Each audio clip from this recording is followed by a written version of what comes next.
ये रहे वो मुसलमान जिन्होंने इस्राएली प्रोडक्ट्स का बाइकआउट करा था। रमजान में जरा सा डिस्काउंट मिलने पर मुसलमान मुंह और पेट उठाकर खाने चला गया। ये रहा मुसलमान का ईमान। ये वही लोग हैं जिन्होंने कुछ टाइम पहले justice for doctor Aafia Siddiqui का टैग चलाया था। आज कोई मुसलमान डॉक्टर आफिया सिद्दीकी के बारे में बोलता नजर आ रहा है? नहीं ना।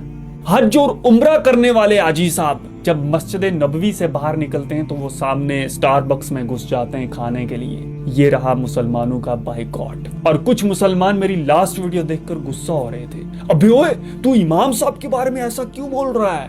ओ मुसलमानों, माना कि अरब कंट्री के किंग 2 नंबर हैं फॉर एग्जाम्पल के तौर पर, लेकिन वहां के मुसलमान तो 2 नंबर नहीं है ना।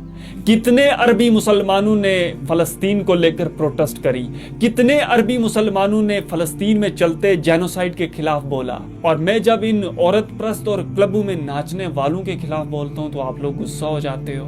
वल्लाही करके कहता हूँ मुसलमानों, और ये बात मैं पहले भी बोल चुका हूँ कि अगर अरब शहर रसूलुल्लाह का ना होता तो मैं अपनी तरफ से सऊदी अरब का भी बाइकआउट करता।